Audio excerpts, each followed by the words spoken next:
안녕하세요. 성남마다 길막힌 종의 박종 목사입니다. 오늘도 새로운 하루 주님의 은혜 평강이 여러분들과 함께 하시기를 주님의 이름으로 기도합니다. 우리는 계속해서 여호수아의 말씀을 함께 살펴보고 있습니다. 1장에서는 모세의 죽음 이후에 새로운 지도자가 세워지게 되고, 하나님께서는 여호수아의 마음을 강하게 할 뿐만 아니라 이스라엘 백성들의 마음 또한 영적으로 무장하게 하셨습니다. 2장에서는 이제 본격적인 전쟁에 들어가기 앞서서 이 여호수아는 이 정탐꾼들 2명을 여리고로 보내게 되죠. 그런데 뜻밖에도 하나님께서는 그 섭리하신가 계획하신 가운데서 기생 라합을 만나게 하십니다. 이 정탐꾼들은 그녀의 입을 통해서 하나님께서 이미 40년 전에 이 땅을 너희에게 주시기로 하셨다. 그리고 지금 여리고성에 있는 백성들은 두려워 떨고 있다. 이러한 말을 듣게 하십니다. 그리고 그녀는 이들에게 자신과 자기의 가족들을 구원해달라고 요청을 하게 되죠. 그래서 정탐꾼들은 자신들이 무사히 탈출할 수 있도록 도와줄 수 있다고 한다면 전쟁에 나갈 때 빨간색 줄을 너희 집 앞에 걸어놓으라. 그러면 내가 너희들을 구원해 주겠다. 이렇게 약속을 하고 돌아가게 됩니다. 이것이 지난 시간까지 나눈 말씀이었죠. 이제 3장으로 우리는 들어가게 됩니다. 이 3장의 말씀은요, 가나안 땅을 정복하는 데 있어서 상당히 중요한 메시지를 담고 있습니다. 그렇기 때문에 오늘과 내일 이 2시간에 걸쳐서 이 여호수아의 3장의 말씀을 함께 우리가 나누도록 하겠습니다. 이 여호수아 3장은 이 전쟁에 있어서 굉장히 중요한 의미를 가지고 있다고 했습니다. 이 40년이라는 시간에 이스라엘 광야 생활이 누구 때문에 시작되었죠? 바로 하나님을 온전하게 신뢰하지 못했던 이 출애굽의 1세대들의 불순종과 원망 때문에 그랬습니다. 이 40년 전 그들은 이 땅에 들어갈 수도 있었죠. 그러나 10명의 정탐꾼들의 말을 듣고 이스라엘 백성들이 낙심하고 하나님을 원망하고 모세를 죽이려고 했던 그 죄 때문에 이스라엘 백성들은 이 광야에서 유리하게 되는 삶을 40년 동안 살게 됩니다.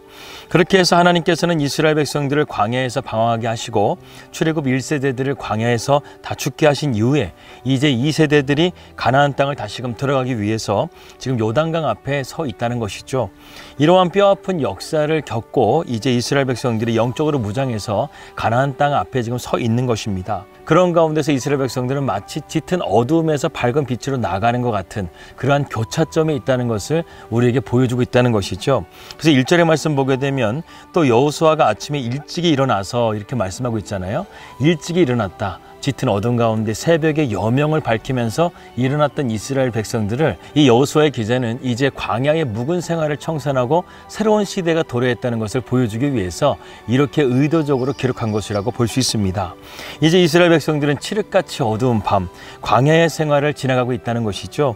그리고 여명이 밝아오면서 하나님께서 드디어 주시고자 하시는 약속의 땅으로 들어가게 되었다는 것입니다. 그러면서 1절의 말씀에 우리가 한 가지 더 살펴보아야 될 단어가 안에 있죠. 바로 시딤이라는 장소입니다.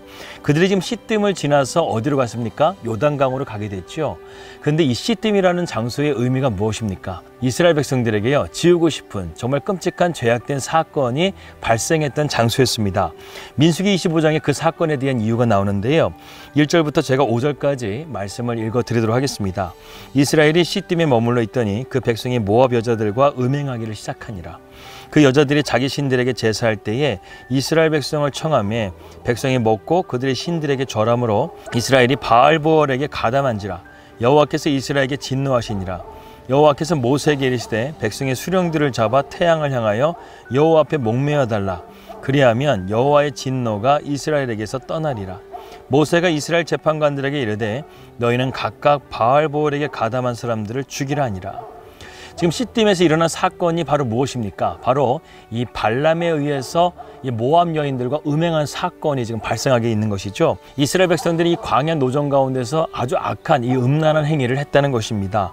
우리에게도 지난 시간들을 돌이켜보게 되면 정말로 머리를 흔들고 싶은, 과거에 지우고 싶은 실수나 그러한 죄들이 기억이 날 것입니다. 그것은 내 생각과 내 마음으로 쉽게 지워지지 않는 상처라고 할 수 있죠. 바로 그 시딤에서 이스라엘 백성들이 지금 출발하고 있는 것입니다. 누구나 하나님 앞에 그런 시딤의 현장들이 다 있죠. 그런데 지금 이스라엘 백성들이 거기를 떠나고 있는 것입니다. 그들은 시딤을 떠나 어디에 도착했습니까? 바로 요단강에 도착했습니다. 요단이라는 것은 내려가다 이런 뜻을 가지고 있어요. 재미있게도 시딤의 뜻은 말뚝을 뽑다라는 의미를 가지고 있습니다. 그러니까 이것을 정리해 보게 되면 이스라엘 백성들이 시딤에서 자신들이 어두운 시간, 묵었던 시간, 그러한 잘못된 시간들을 다 결단하고 끊고 지금 요단으로 내려가기 시작했다는 것입니다. 이제 두 번째로 이스라엘 백성들이 이동하는 것에 대해서 여러분들과 함께 말씀을 좀 나누고 싶습니다. 이스라엘 백성들이 이동하는 문제는 그렇게 쉬운 문제가 아니었어요. 당시 군사로 싸울 수 있는 장정만 60만 명, 어린이나 노약자, 여자들 생각하면 전체적으로 한 200만 명이 지금 이동하고 있는 것을 우리가 알 수 있습니다. 200만 명, 여러분들 가늠이 가십니까? 그렇게 다양한 계층을 이끌고 가다 보니까 모세와 여호수아는요, 이들을 이끌어 가는 가운데서 참 골머리를 앓고 참 어려움을 겪었습니다. 1절과 2절입니다. 또 여호수아가 아침에 일찍 일어나서 그의 모든 이스라엘 자손들과 더불어 시딤에서 떠나 요단에 이르러 건너가기 전에 거기서 유숙하니라. 사흘 후에 관리들이 진중으로 두루 다녔다. 이렇게 말씀하는데요. 이상하게도 요단강을 건널 때 하나님께서는 요단강 앞에서 3일 동안 기다리게 하십니다. 지금 하나님께서는요, 3일 동안 이스라엘 백성들을 요단강 앞에 유숙하게 하시면서 이스라엘 백성들이 과연 하나님의 때를 기다리는가 아니면 불평하고 원망하는가, 그것을 지금 하나님은 테스트하고 있다는 것이죠. 여러분, 사람이 제일 못하는 것이 무엇입니까? 바로 기다리는 것입니다. 사람은 가만히 기다리는 것을 정말 못해요. 인간은 기다리는 것을 본질상 못한다고 합니다. 그런데 하나님께서 우리를 테스트하실 때 가장 많이 쓰시는 방법이 무엇입니까? 바로 기다림의 훈련을 시키신다는 것이죠. 대표적인 사람이 바로 아브라함 아닙니까? 아브라함은 믿음이 좋아서 믿음의 조상이 된 것이 아니에요. 물론 아브라함의 믿음도 대단한 믿음이지만 그러나 그보다 더 중요한 교훈을 우리는 놓쳐서는 안 됩니다. 아브라함이 믿음의 조상이 된 것은요, 그가 믿음이 무엇인가를 가장 잘 설명할 수 있었기 때문에 믿음의 조상이라고 부른 거예요. 오히려 아브라함은 정말 하나님의 은혜를 통해서 믿음이 성장한 케이스라고 할 수 있습니다. 하나님은 아브라함에게 약속의 자녀를 기다리라고 말씀했지만 이 아브라함은 기다리지를 못했어요. 그러다가 아내의 말에 넘어가 하갈과 동침하여서 아들 이스마엘을 낳게 됩니다. 그로부터 13년이라는 시간 동안 하나님과의 교제가 끊어져 버리게 되죠. 여러분, 인간이 제일 무서운 것이 무엇이냐면 바로 하나님과의 관계가 끊어져 버리는 것입니다. 그래서 로마서의 말씀 보게 되면 하나님께서 죄악된 자들을 유기해 버리는 것이 가장 큰 심판이라고 말씀하고 있죠. 그래서 죄를 짓고 잘 사는 사람, 잘 되는 사람은 우리가 부러워할 것이 없어요. 그는 하나님이 그렇게 살도록 그냥 내버려 두신 거예요. 결국 그들은 멸망을 받게 된다는 것입니다. 그래서 우리가 고난을 당하는 것은 꼭 나쁜 것만은 아닌 것 같아요. 고난도 하나님의 섭리이기 때문에 그렇습니다. 요셉을 보십시오. 고난을 통해서 하나님의 선하신 인도하심을 보지 않습니까? 욥을 보십시오. 욥은 고난을 통해서 하나님을 깊이 깨닫는 시간을 갖게 되고, 그리고 훗날 그는 그 시험을 통과한 이후에 하나님의 갑절의 복을 얻게 되는 것을 보게 됩니다. 우리가 잘할 때도 그런 것이 있잖아요. 부모님께 잘못을 하게 되면 부모님께 꾸중을 듣거나 또 매를 맞기도 하죠. 그때는 나이가 어려서 화가 나기도 하고 이해가 잘 되지 않았지만 나이가 들고 보게 되면 그것이 우리 부모님이 나를 사랑하시기 때문에 때리신 사랑의 매이구나, 나를 잘못되지 말라고 하신 사랑의 마음이구나, 이것을 알게 된다는 것입니다. 하나님은요, 아브라함이 약속의 자녀를 기다리지 않고 이스마엘을 낳았었을 때 14년 동안 하나님은 말씀하지 않으셨어요. 그리고 99세가 되자 나타나셔서 아브라함에게 하신 첫 말씀이 무엇입니까? 나는 전능한 하나님이라는 거예요. 이 말은 아브라함을 지금 꾸짖고 있는 말씀입니다. 너 왜 나를 믿지 못했어? 나를 전능한 하나님이라고 믿는다고 하면서 왜 너는 약속의 자녀를 기다리지 못한 거야? 이 아브라함을 지금 꾸짖고 있다는 것이죠. 그 가운데서 아브라함은 하나님께 항복하게 됩니다. 그리고 그는 말씀대로 순종하면서 가족들의 남자들을 다 할례를 행하게 되죠. 할례는 남자의 생식기의 끝을 자르는 것으로, 그것은 육체적으로, 생리학적으로 너는 죽었다라는 의미를 말하고 있는 것입니다. 성경에서 보게 되면 아브라함이 할례하기 전에 낳은 아들을 이스마엘, 육체적인 아들이라고 말합니다. 그리고 할례를 한 후에 낳은 아들을 이삭이라고 하는데, 이 이삭은 육체적인 아들이 아니라 하나님의 약속의 자녀여 은혜의 자녀라는 것이죠. 육체적인 자녀는 무엇입니까? 아브라함이 자기의 힘으로 낳은 아들이라는 것이고, 약속의 자녀라는 것은 무엇입니까?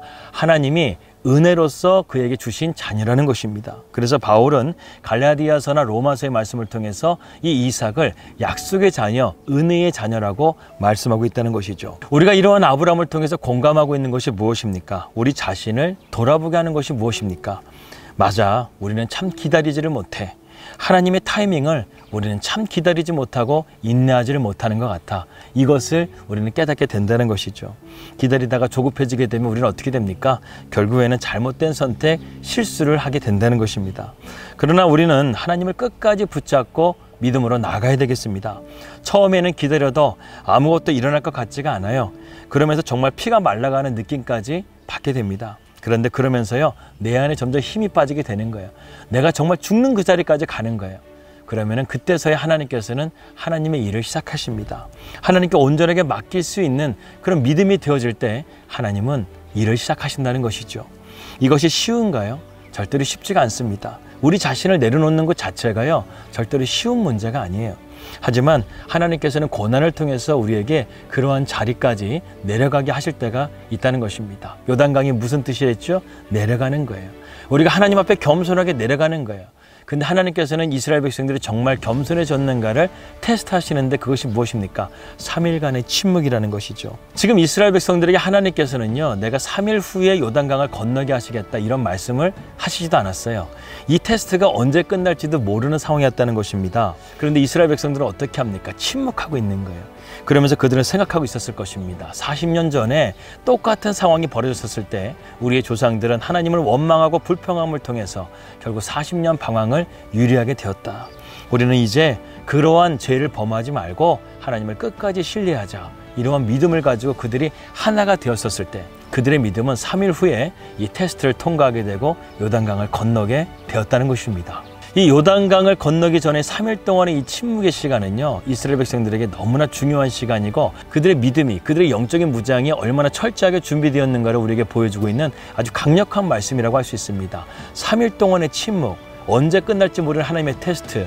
그런데 믿음과 영적인 무장을 제대로 하게 되면 우리는 그 시험을 통과하게 되고 하나님의 약속의 땅을 차지할 수 있게 된다는 것이죠. 이제 오늘을 사는 우리들도요, 이러한 세상의 풍파에 휩쓸리지 말고 그런 것들 가운데서 불평하거나 원망하지 말고 하나님을 믿기로 하는 이상 끝까지 믿고 우리의 죄된 모습은 시딤과 같이 말뚝에 박아버리고 하나님의 뜻에 요단강으로 내려가서 겸손하게 주님의 뜻을 기다리고 인내할 수 있다고 한다면 하나님께서는 우리의 문제를 돌파해 주시고 은혜와 자비를 내려주실 것을 믿습니다. 이 다음 내용은 내일 함께 나누도록 하겠습니다. 기도하겠습니다. 하나님 아버지 감사합니다. 오늘 여호수아의 말씀을 통해서 우리에게 정말 믿음의 순종이 무엇인지를 제대로 깨달아 주신 것을 감사합니다. 우리가 하나님 말씀을 믿되 끝까지 신뢰함을 통해서 불평하거나 원망하지 말고 믿음으로 승리함을 통해 우리에게 주어진 약속의 땅을 차지할 수 있도록 하나님 인도하여 주시옵소서. 예수님의 이름으로 기도하였습니다. 아멘. 평안한 하루 되시고요. 저는 내일 뵙도록 하겠습니다. 우리 믿음으로 승리합시다. 할렐루야.